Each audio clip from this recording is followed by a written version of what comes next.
So, how many of you can relate to this mom? She said, I not only have to manage the emotional temperature of the home, but my own internal temperature fluctuations. So, I took a chance and I tried the Cozy Earth bamboo sheets and pajamas. Total game changer for me. No more night sweats, much deeper sleep. I wake up feeling refreshed. We love hearing that because that's our experience with Cozy Earth. Incredibly breathable, heavenly soft, cooling, and great quality. Cozy Earth gives you a 10-year warranty and 100 nights of hassle-free returns on bedding. During the hot summer, stay cool all day and night with Cozy Earth temperature-regulating bamboo shorts. I love these shorts. Tees, PJs, sheets, and their new beach towels.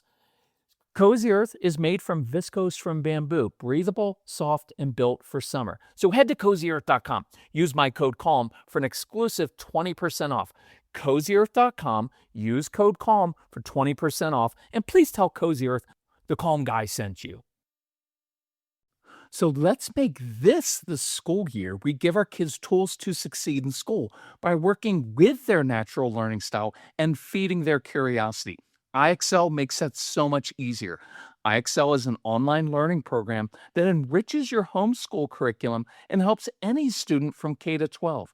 With iExcel, your child can explore any topic in any grade level. And no matter your child's learning style or knowledge level, iExcel has video tutorials and learning games to guide your child in the way they learn best while meeting them at their level. Start with a fun class first and get a win. Kids love iExcel's positive feedback, and parents love knowing specific skills that need work. Make an impact on your child's learning. Get iExcel now. Calm Parenting Podcast listeners get an exclusive 20% off an iExcel membership when you sign up today at iexcel.com/Kirk. Visit iexcel.com/Kirk to get the most effective learning program at the best price. We were watching this comedy special, and the comedian Jim Gaffigan mentioned the death stare he gets from his wife when he asks, What time is that school event tomorrow? So I texted Jim, Hey, you need to get Skylight Calendar for your family. Okay, I don't know him, but I did yell at the screen. Skylight Calendar syncs seamlessly with all your calendars, so you can relax knowing all the details of your family schedule are visually displayed in one place with different colors for each family member. That means less stress, no more worrying about forgetting something important. Skylight Calendar is a game changer with the craziness of another school year upon us, and you can try it for 4 months absolutely risk-free. Families are better when they're working together. Right now, Skylight is offering our listeners $30 off their 15-inch calendars by going to myskylight.com/parenting. Go to myskylight.com/parenting for $30 off your 15-inch calendar. That's myskylight.com/parenting. So, do you have a child who struggles with behavior in school, with impulse control? Are you tired of constantly getting emails and calls from the school and having to go into parent teacher meetings and not knowing what to say? I want to give you some very practical and powerful tools so we can make this next school year better than last year. So, that is what we're going to discuss on today's episode of the Calm Parenting Podcast. So, welcome. This is Kirk Martin, founder of Celebrate Calm. You can find us, and we have extended the Christmas and July sale into August. Why? Because people asked for it, because a lot of people get paid at the beginning of the month and they wanted to be able to take advantage of this, go a little bit deeper, and change their families. And that's what we're about. So, we're doing it. So, just check that out at celebratecalm.com. So, I want to encourage you as we head back to school, schedule some time apart from back to school night at your school to talk to your child's teachers, because back to school night is filled with hundreds of anxious parents and teachers getting ready for this new school year. And I want to take a collaborative approach. Look, back in the day, we would just kind of take in 40 pages of testing and say, well, our son has ADHD and ODD and sensory processing issues. Good luck. And that's not fair to do, and that doesn't work that well. So what I'd encourage you to do is actually create kind of a one-page or maybe a two-page back and front sheet and I'm just going to say the child's name is Dylan. Call it Dylan's story. And here's why I like to do it, because teachers are overwhelmed. Back in the day, teachers, when we used to do a lot of teacher training, it was like, oh, okay, there's 3, 4, 5 kids in class who are really struggling. Now it's like 12 or 15 kids. It's a lot. And they don't have time to read through 40 pages of testing. And so I like this to be very, very specific. And the reason I like a one pager is because it's easily digestible. The teacher can keep this in his or her desk and refer to it throughout the year. And I partly want teachers to get a true sense of what your child is really like. Because if you just hand over a report or diagnosis, human nature says their first internal response is going to be like, oh boy, he's going to be a handful this year. And out of a defensive reaction, you will have inadvertently defined your child by their weaknesses or diagnosis if there is one. So, I want to create a one pager. And let's say we're going to divide this into 3 sections. Section 1 at the top. What are your child's passions and interests in life? What does your child love doing? What excites and motivates them? You can even put pictures there. Describe what you see in your child. Do they love a sports team, dinosaurs, Star Wars, collecting rocks? Are they fascinated by history, great at chess, an amazing inventor? Show pictures of that Lego rocket ship that they build. You're giving the teacher some ways to immediately connect with your child on the first day in a personal way. Because when that teacher asks about their favorite Star Wars character or what Lego project they're building on at home, well, now instantly your child feels connected to that teacher, might feel liked, a little bit more understood, and that relieves their anxiety. And you just gave the teacher information. So if they have to do a special project of some kind or a writing assignment, maybe they can ask your child to do their writing assignment on dinosaurs or something they're interested in. Section number 2. What are your child's strengths and great character attributes? You get to describe your child. Hey, my child is funny. He's got a really quick wit. Asks lots of questions. He's very curious. Oh, she likes looking at the world in very different ways. Oh, very good at adding numbers in his head. She likes to help adults and does best when she's given very specific directions. Oh, my child has a great imagination, loves creating stories. You could say something like, hey, I admire our child because they have a tenacious spirit. We adopted our child after he was abandoned. He had to have heart surgery as an infant. My daughter battles eczema and allergies every day, but never complains. See, this makes your child more than just a student or a number or someone who's difficult. It's a child you're dealing with, and you're giving the teacher a fuller perspective. It's not about making excuses at all. You're just defining your child by their strengths. Now, section number 3 is where we say, okay, what are your child's struggles and what has helped in the past? And I like this to be concise. Let's get a couple wins here with the new teacher. So after laying the foundation, I might list out 3, maybe 4 or 5 very specific struggles your child will have in class. But don't stop there. For each struggle, give specific concrete strategies you and past teachers have used with success. Hey, Dylan struggles with anxiety, but when teachers give him very specific jobs to do right after lunch, oh, it calms him and he loves to help. Dylan is a slow processor. Last year, Mrs. Henderson allowed him to sit on the floor to complete writing assignments. He was much more successful that way. See, you aren't just dumping problems on the teacher, you are giving the teacher ways to help that are very concrete. You also can let the teacher know all the ways you are helping your child with tutoring, with occupational therapy, with working on impulse control at home. So that way the teacher knows you're engaged, you're invested, you're not expecting the teacher to work miracles. And throughout the school year, you can refer back to this cheat sheet and say, hey, have you tried this like I mentioned? And you can update the sheet with new strategies you've learned. And if you do go through our programs, the ADHD University and the Brain Boosters program, and you can share this, if you get the programs, you can share it with your child's teachers. We'll send it directly to them. We go through dozens of very specific things that help in the classroom, and I'm going to include more of those at the end of these for teachers to implement. But there's so many special different things, like just with meeting sensory needs and doing chair push-ups in class that are extremely helpful. The other thing this does is it gives a very practical, constructive way to create successes for your kids because it's nearly impossible to rebuild a kid's confidence once it's been destroyed or once they've internalized failure. You've heard your kids, I'm stupid, I'm a bad kid.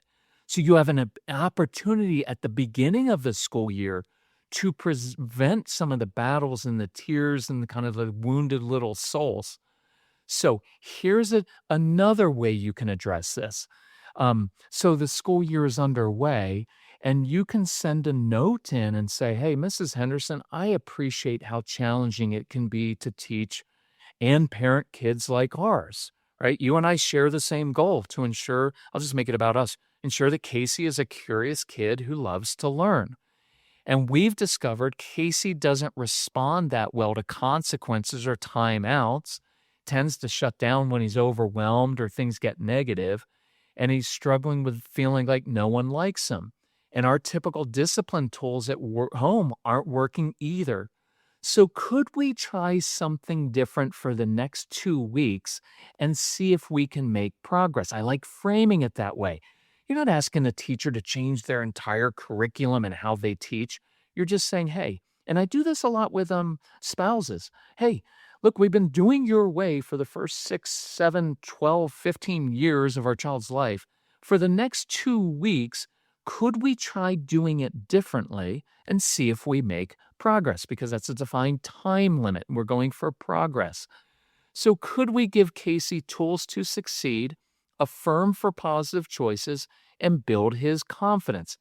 Mrs. Henderson, here are some examples of tools that we think will help. Give Casey a job every morning doing something he's good at doing. That helps, makes him feel helpful and needed. It builds confidence. It helps with anxiety. Just saying, hey, Casey, I could really use your help moving those heavy books from the back of the room to my desk. That's really helpful. Um, Make things a challenge for Casey. He tends to like that.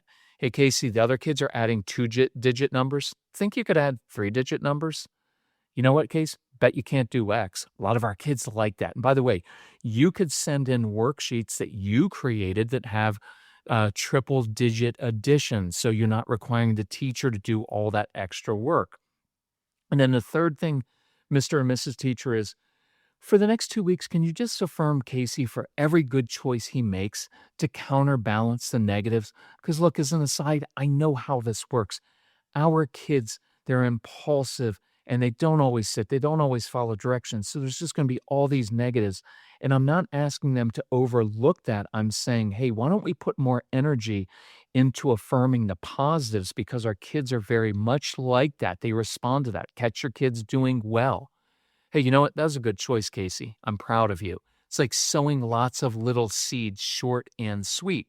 And then you can say, we're going to begin doing this at home. We're going to have clearer boundaries. We're going to say no and stick to it. We're not going to try to we're not going to give in all the time. We're going to work on impulse control in the morning.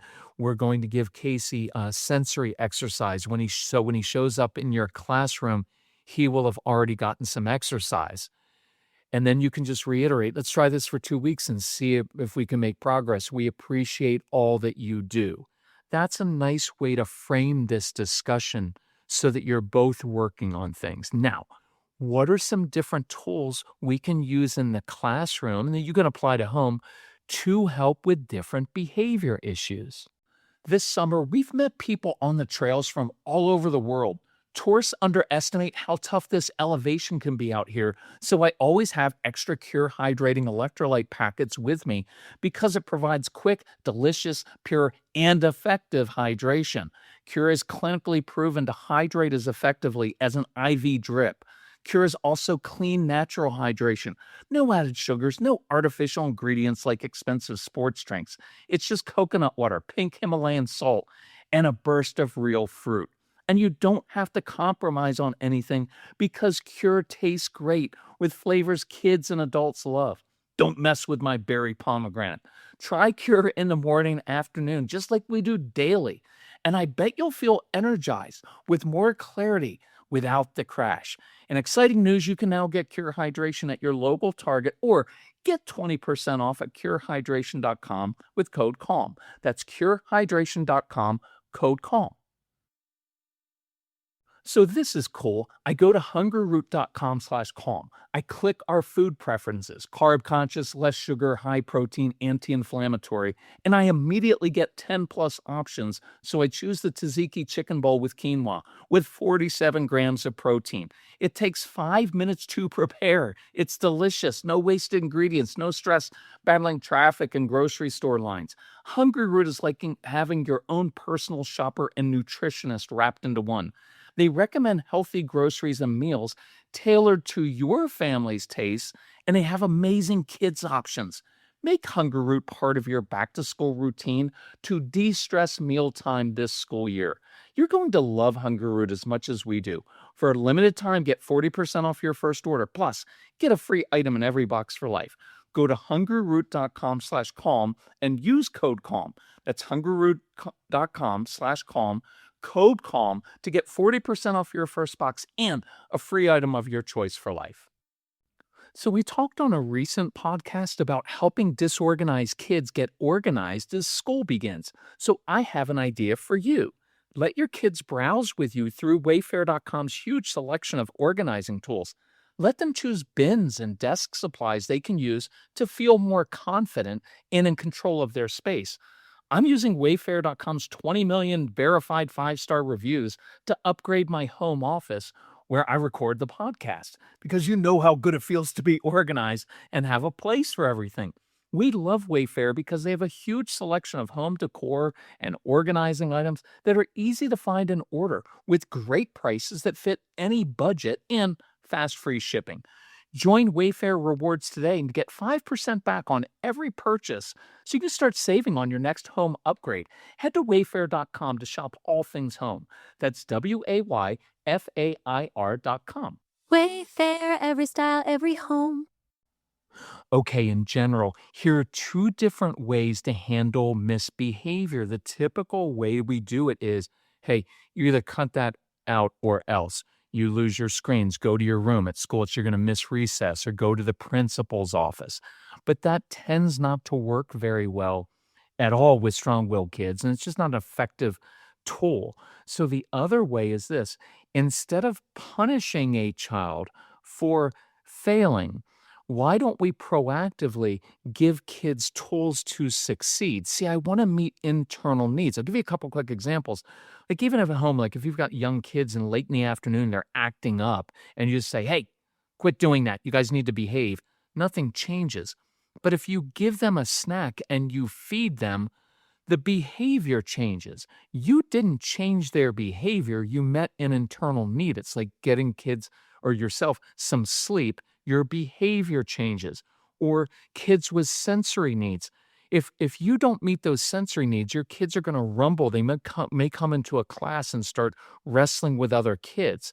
Well, does that mean they have impulse control and behavior issues? No, it probably just means they have sensory issues. But if you had them got up in the morning and you have a little obstacle course in the backyard of the basement and they have to climb through, crawl over, push, pull things early in the morning or during the day to meet those needs, then they don't feel as much of a need to do all those other things. It's kind of like acting silly in class. Hey, stop acting silly in class, or you're going to, or I'm going to send you to the principal's office. And you know what your child's thinking? Well, the reason I'm acting silly in class is one, I'm bored, and two, I kind of naturally struggle to connect with kids my own age. So I figured if I act silly, the other kids might like me. And by the way, if your kids struggle with that, go back a couple weeks, listen to the podcast we did on, I believe it was 12 ways to help kids with social skills.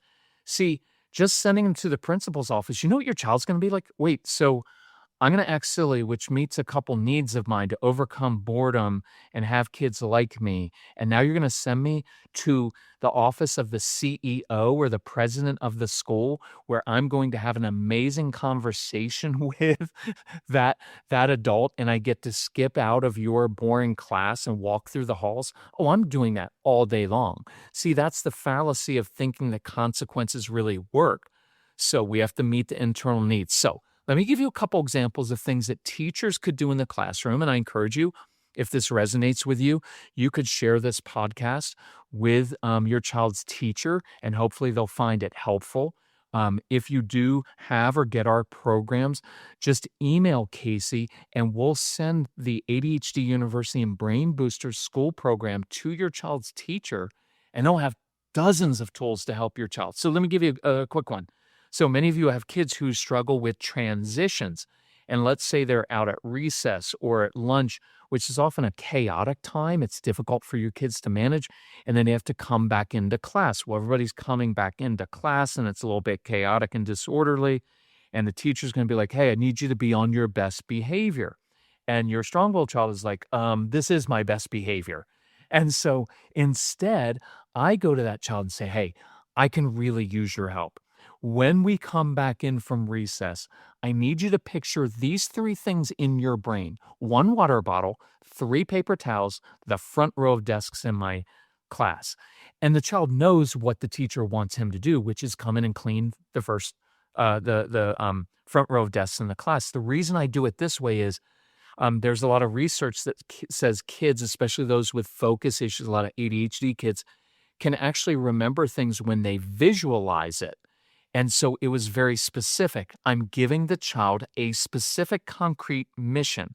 And I said, one water bottle, three paper towels, not the whole roll.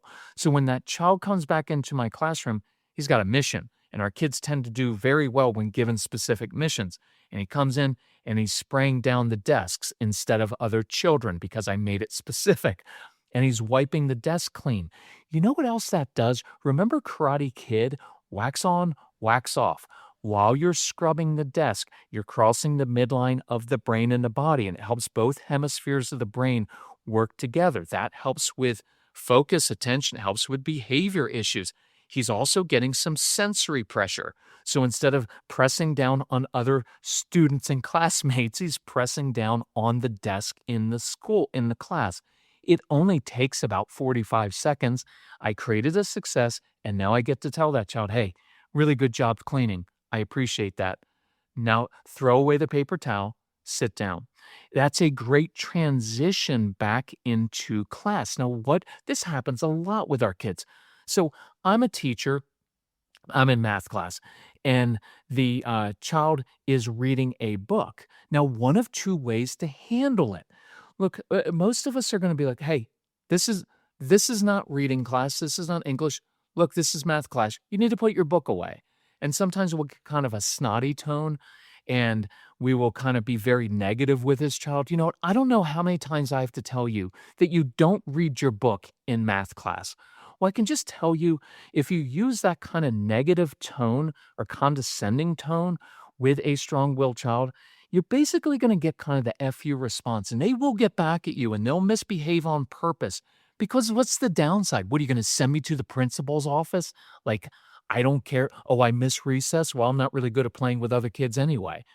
So I also, though, don't want to go to that other end of the spectrum of like, well, buddy, you know what? It's math class and we don't read in math class. Well, that sounds condescending and patronizing. So here's what I would say instead. You know, one of my favorite qualities about you is that you're curious, and that's why you love to read. And really bright people, oh, they love reading. Listen, it's math class, so you need to put away the book. But after recess or lunch, if you want to, I'd love for you to share with the other kids in class what you're reading and why you're so excited about it. Because I wish everybody were as curious as you are.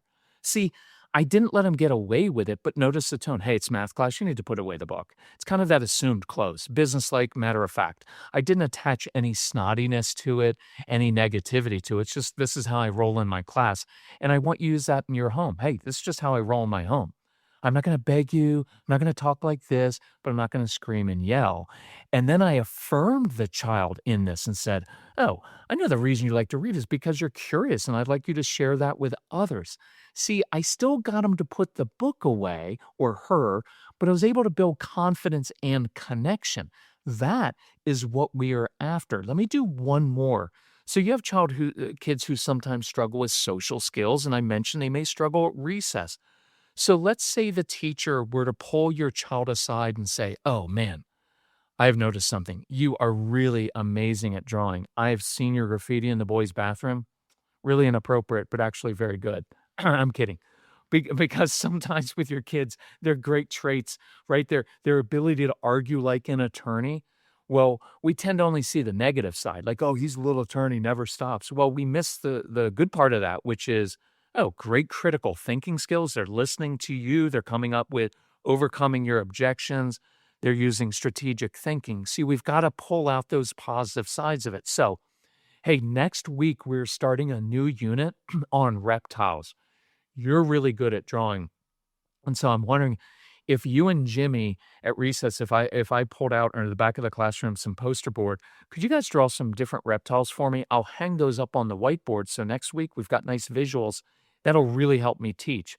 So next week, so now think about this. So I just created a success during that time when that child is usually stealing the ball or not getting along well with the other kids during recess. I just teamed that child with another kid who may share a similar interest in drawing and dinosaurs, and I created a success. So next week, when I put the poster board up on the whiteboard, the other kids in class get to see, oh yeah, that kid, yeah, sometimes he gets in trouble, but man, that kid can draw. And so again, what am I doing?